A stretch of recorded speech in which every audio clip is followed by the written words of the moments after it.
Merci à vous, je le disais d'ailleurs à Abdoulaziz Konaté, vous qui réagissiez d'ailleurs sur le sujet également, Dr Yamtiba, votre position par rapport également à ce dialogue national qui s'est tenu en 48 heures du côté du Sénégal, les propositions, les recommandations qui ont été faites jusqu'ici, parlant justement de cette loi d'amnistie, la recommandation liée justement à la date proposée pour la tenue du scrutin présidentiel, on parle bien sûr du 2 juin prochain, vous avez suivi les sorties de vos copanélistes, le professeur Soro et bien sûr Abdoulaziz Konaté. Quelle est la lecture globale que vous avez justement de ce contexte sénégalais qui semble bien plus particulier aujourd'hui, Dr Yamtiba? Ce qui se passe au Sénégal en ce moment, il faut vraiment qu'on soit extrêmement prudent sur cette situation parce que le Sénégal est à l'image de ce que nous disions déjà à propos du Tchad au début. Mais dans une perspective très différente. J'entends beaucoup d'accusations du président Macky Sall, mais en réalité, un jour, les Africains se rendront compte que cet homme-là est arrivé au pouvoir certainement dans un cadre france-africain bien connu, mais la façon dont il s'est éloigné de cette France-Afrique a été très subtile et aujourd'hui le Sénégal subit tout simplement les assauts du monde extérieur sous des formes extrêmement subtiles et je vais essayer de m'expliquer là-dessus.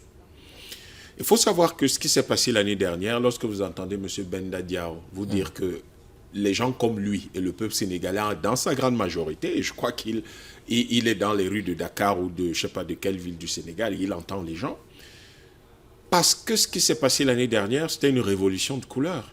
Et cette révolution de couleur utilise un certain nombre de fils du Sénégal pour détruire justement l'effort de rapprochement structurel et beaucoup plus subtil du Sénégal de certains pays africains comme l'AES et de pays qui sont totalement opposés à l'Occident comme l'Iran. Je rappelle que le Sénégal aujourd'hui a refusé de vendre son uranium à la France.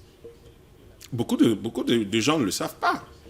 Mais la France voulait utiliser l'uranium sénégalais exactement comme elle utilisait l'uranium du Niger. Macky Sall a dit non. Il a refusé, estimant que le Turkménistan s'est développé grâce à l'uranium et il fallait que le Sénégal se développe grâce à l'uranium et devait donc vendre son uranium au cours normal. La France voulait utiliser l'or du Sénégal. Très peu de gens savent que le Sénégal produit beaucoup d'or. L'or du Sénégal exactement comme elle utilisait pendant longtemps l'or de la Haute-Volta. Macky Sall a dit non. L'une des choses auxquelles le Sénégal est confronté aujourd'hui, c'est que beaucoup d'Africains ne le savent pas, mais les importations que font les pays qui utilisent le franc CFA enrichissent la France, parce que c'est elle l'intermédiaire. Macky Sall dit, et l'une de ces importations, ce sont les produits de première nécessité comme le riz.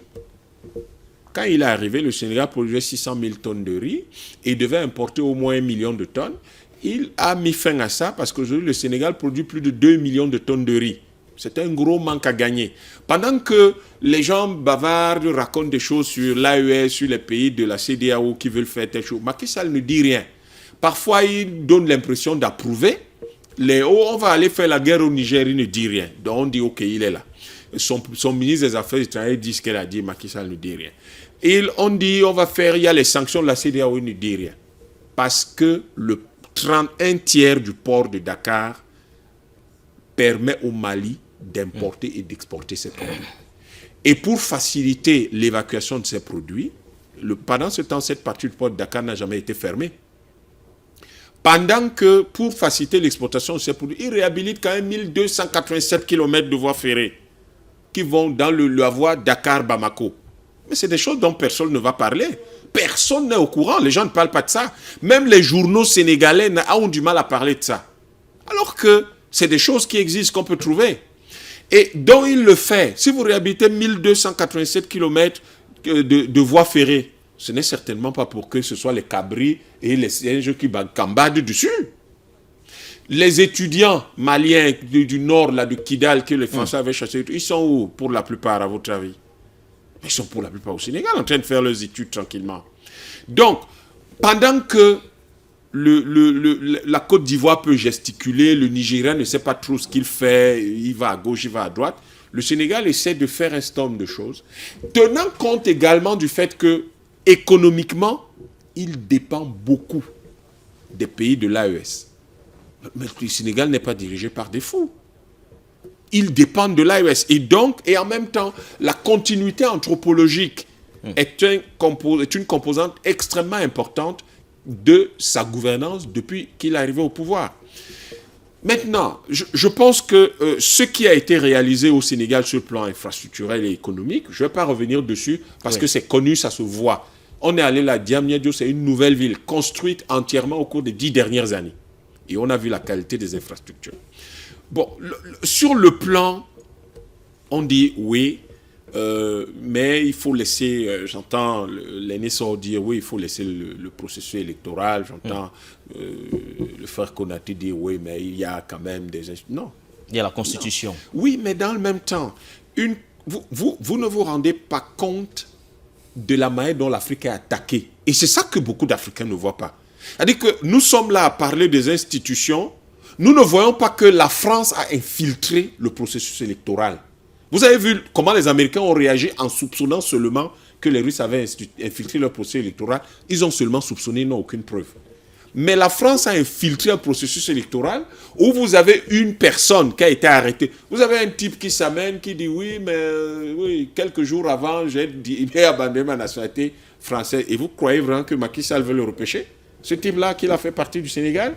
Et on a arrêté quand même la dame qu'on a pris avec sa nationalité française. Et aujourd'hui, on sait que sur les 19, il y a un certain nombre de candidats encore qui, apparemment, il faudrait juger de la possibilité qu'ils aient éventuellement une autre nationalité.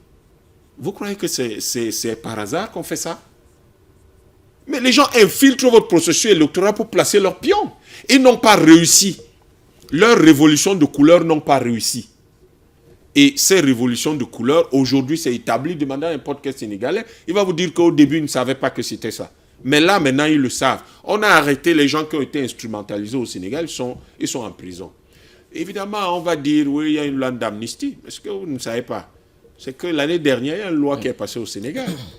Même s'il y a amnistie, même s'il y a grâce présidentielle, vous êtes inéligible et vous ne pouvez pas être électeur pendant la durée supposée de votre condamnation.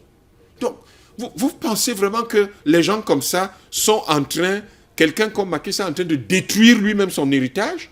Est-ce que vous savez qu'il y a un sommet qui a lieu en ce moment à Alger? Le Sénégal est devenu... oui. Vous savez que ce sommet-là portait sur quoi? Qu'est-ce qui a permis aux Américains dans les années 40-50 et de maîtriser le monde et de pouvoir gagner la guerre? Mais qu'est-ce qui leur a permis de consolider leur emprise et leur contrôle du monde dans les années 70? Le pétrole. Et que veulent les Américains pour avoir le contrôle du monde actuel? Le gaz. Si vous ne contrôlez pas le gaz, vous ne pouvez pas contrôler le monde actuel. Sauf que personne ne se rend compte que, par exemple, le Sénégal s'est arrangé à ne pas laisser la France contrôler son gaz en accord avec la Mauritanie. Pourtant, c'est ce qu'ils voulaient. Et vous avez un pays dans lequel vous avez 15 000 milliards d'investissements en 10 ans. Les Européens, les Occidentaux en général, ne sont impliqués que pour l'équivalent de 1000 milliards. Vous croyez que ce genre de type qui vend de l'uranium à l'Iran, vous croyez qu'un type comme ça est l'ami des Occidentaux? Mais je crois qu'en fait, nous sommes sur des clichés, et ces clichés, il faut les revoir. Ce monsieur qui s'appelle Macky Sall n'est pas du tout l'ami des Occidentaux, et ils ne veulent pas de lui. Faites pas attention à 2-3 choses où les gens donnent l'impression de rigoler. Ouais, Macky a accepté d'être le patron de tel mécanisme, etc. Et vous voyez le président français donner l'impression de son ami. Il n'est pas du tout content de lui. Et c'est le président qui a dit à Barack Obama, sur le perron de son palais, du palais présidentiel de Dakar, que l'homosexualité ne passera pas chez eux. Et c'est le président qui, chez lui, a protégé toutes les filles du Sénégal qu'on pouvait violer comme on voulait. Vous parlez de quoi? Il faut comprendre que, vous avez cette situation, vous en avez une autre sur le plan du processus électoral. Vous avez des gens qui accusent le Conseil constitutionnel de corruption. Mais quelle crédibilité aura ce Conseil constitutionnel lorsqu'il faudra dire les élections s'il est accusé de corruption? Vous croyez que l'Assemblée nationale s'est saisie du dossier pour rien? Il faut s'assurer qu'on ait un processus crédible. Et ce processus, celui qui va le clôturer, c'est le Conseil constitutionnel. Mais si le Conseil constitutionnel lui-même, il est soupçonné d'être corrompu, où allons-nous? Si nous avons des candidats qui eux-mêmes ont plusieurs nationalités, ça veut dire que demain, M. Konaté, vous levez à une nationalité camerounaise et vous postulez pour être président du Sénégal. Vous croyez que c'est quelque chose d'acceptable?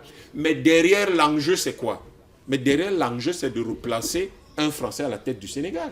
Si vous replacez un Français à la tête du Sénégal, vous tenez quoi? Ce que vous tenez, c'est par exemple les 3 ports minéraliers que les Émiratis sont en train de construire en ce moment au Sénégal. C'est par exemple que vous allez récupérer tout ce qui est uranium sénégalais. C'est par exemple que vous allez vous arranger pour que l'or du Sénégal ne reste plus au Sénégal. C'est parce que vous allez vous arranger à casser toute la dynamique de sécurité alimentaire qui est mise en place et qui empêche donc que la France ne s'engraisse sur des importations d'aliments au Sénégal. Beaucoup de gens ont dit, ouais, le président sénégalais était allé négocier pour que la Russie leur permette d'avoir du blé. Vous croyez vraiment que Macky Sall était allé là-bas pour discuter du blé avec Poutine ou avec Zelensky? Je crois que nous devons sortir de cette naïveté dans laquelle les Occidentaux veulent nous noyer en suivant leurs médias et en suivant leurs réseaux sociaux. Nous devons faire très attention à ça. Vous voyez un président qui est dans des deals grave avec l'Iran, un président qui arrive à lever 14 000 milliards de francs CFA hors de l'Occident. Vous croyez qu'il s'en va voir Poutine pour parler de 10 000 ou de 20 000 ou 50 000 tonnes de blé pendant qu'on y est? Est-ce que vous avez vu quand la Russie a voulu donner du blé aux Africains? On a parlé du Sénégal là-dedans. Mais parce qu'il n'en a jamais demandé. Ce n'était pas ça l'objet de sa discussion avec lui. Il fallait bien une raison qui lui permette de rencontrer M. Poutine. Je crois que nous sommes là en train de faire de la politique. Nous sommes là devant des gens qui font de la politique, mais qui estiment que, quand vous lisez son livre, beaucoup de gens disaient, je vous ai entendu M. Nguénir dire que, mais on parlait de 3e mandat, et Léné Soro disait, on le voyait venir. Depuis 2019, Macky Sall avait dit qu'il ne se représentera plus.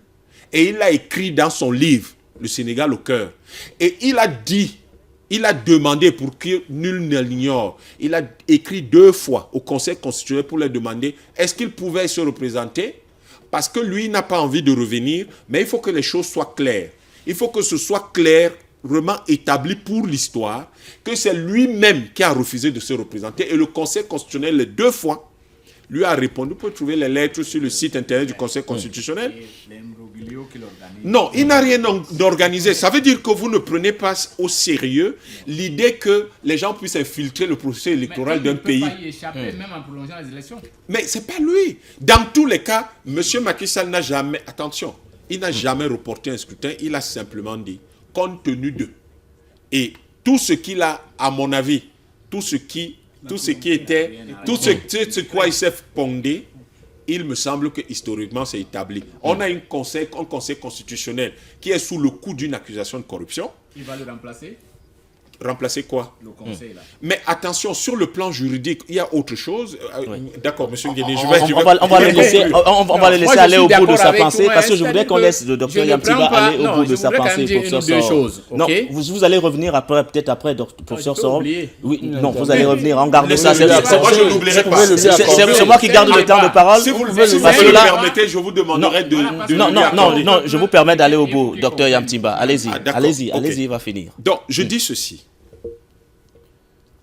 Mais vous, si vous êtes un pays, je vais vous dire ce que je pense. Si beaucoup de dirigeants à la place de Macky Sall auraient purement et simplement reporté l'élection. Purement et simplement. Parce que si des puissances étrangères infiltrent votre processus électoral, monsieur, c'est une déclaration de guerre. Moi, je ne sais pas comment ça s'appelle autrement, mais sur le plan du droit, c'est une déclaration de guerre. Et si vous avez un conseil constitutionnel qui est accusé de corruption, mais le Conseil constitutionnel, ça doit être l'épouse de César. elle ne doit jamais être soupçonnée. C'est-à-dire que le Conseil constitutionnel ne doit jamais être soupçonné. Si le Conseil constitutionnel est soupçonné de quoi que ce soit, c'est très grave. Et attention, le Conseil constitutionnel n'est pas au-dessus de l'Assemblée nationale ou des lois que peut prendre l'Assemblée nationale. Ce qui se passe au Sénégal est une chose qui est riche d'enseignements. Lorsque l'Assemblée nationale prend une loi constitutionnelle, mais le Conseil constitutionnel ne peut pas être au-dessus de l'Assemblée nationale. Parce que le constituant premier, c'est le peuple. Ce n'est pas le Conseil constitutionnel. Le Conseil constitutionnel est simplement celui qui juge de la constitutionnalité. Mais ce n'est pas lui qui constitue. Celui qui constitue, c'est l'Assemblée nationale. Donc, quand l'Assemblée nationale dit « voici ce que le peuple veut », mais le Conseil constitutionnel ne peut pas être contre. Le Conseil constitutionnel peut dire le décret de M. Macky Sall est anticonstitutionnel. Oui. Parce qu'en tant que président de la République, il est juge de cette constitutionnalité. Mais lorsque le peuple se réunit dans l'Assemblée nationale, dit nous allons adopter une loi constitutionnelle, le Conseil constitutionnel n'a pas le droit de s'opposer à ça. Ça ne rentre pas dans ses missions. Et pire, on a un Conseil constitutionnel qui dit une chose et son contraire, qui arrête 20 candidats, le lendemain en arrête 19. Le Conseil constitutionnel ne doit pas revenir sur ses décisions, même celles qu'elle prend, et même celles qu'il prend lui-même. C'est ça le principe, parce que sinon, ça ne garantit plus l'équité. Donc, ce n'est pas Macky Sall. Macky Sall n'a jamais donné une date d'élection. Il n'a jamais reporté une élection. Il a simplement dit, je révoque un décret, parce que ce décret, du fait de ce décret, il y a des soupçons graves de corruption du Conseil constitutionnel. Ce qui veut dire que demain, nous aurons un contentieux électoral que personne n'acceptera. Pire, et ça c'était au niveau de la sécurité, ça n'a rien à voir avec le Conseil constitutionnel ou l'Assemblée nationale. Là, il s'agit de la sécurité nationale et c'est un domaine réservé du président de la République. Lorsque vous avez le processus électoral infiltré par des puissances étrangères, parce que ces puissances étrangères n'acceptent pas que votre gaz leur échappe, que votre uranium leur échappe, que vous soyez en train de pactiser en soutenant l'AES, il ne s'agit pas. Est-ce que les élections sont supérieures à la vie des Africains? La question que nous devons nous poser aujourd'hui, et c'était la question que nous avons soulevée avec le Tchad, face au monde qui nous entoure et qui nous agresse en permanence, quelle doit être l'attitude que nous devons adopter pour sauver les nôtres, pour nous assurer que nos peuples ne vont pas disparaître? C'est tout à l'heure Léné Soro qui disait que le monde est à un point d'inflexion et qu'il est possible qu'on retombe dans la colonisation. Absolument. Et donc, quand vous avez des présidents, il y a deux types de présidents. Il y a des présidents qui vont se lever, qui vont parler, qui vont dire un somme de choses. Mais il y a des présidents qui vont dire, je règle les problèmes, je n'ai pas besoin de m'exprimer. J'ai besoin de régler les problèmes et sécuriser mon peuple. Parce que ce qui s'est passé l'année dernière à Dakar, et j'étais là, j'étais à Dakar, j'ai circulé dans la ville de Dakar. Lorsque les gens sont sortis et qu'il y a eu 16 jeunes qui sont morts, c'était une révolution de couleurs. Les détails, je peux vous les donner en off, mais quand vous connaissez les détails, vous vous dites, Macky Sall, dans ce dossier, est très souple avec son opposition. Parce que les gens qui sont aujourd'hui présentés comme les ténors, beaucoup ont la double nationalité, et je peux vous assurer que d'ici quelques jours, vous saurez qui a la double nationalité parmi les fameux 19 candidats encore. Et vous vous demanderez, mais comment quelqu'un qui est un candidat à une élection présidentielle, le minimum c'est qu'il ait lu la constitution de son pays. Donc, vous ne pouvez pas violer la constitution de votre propre pays en votre âme et conscience, sachant que vous avez une double nationalité, venir quand même vous présenter. Ça veut dire quoi? Ça veut dire qu'en fait, c'est des agents, c'est des espions qui veulent prendre le Sénégal, qui veulent faire reculer le Sénégal.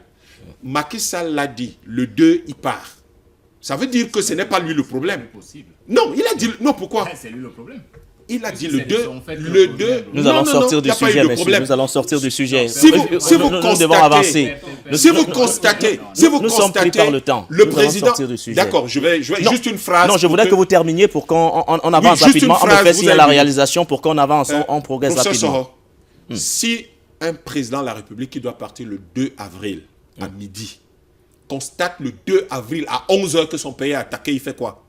S'il y a une guerre, il fait quoi? L'état d'urgence, tout s'arrête.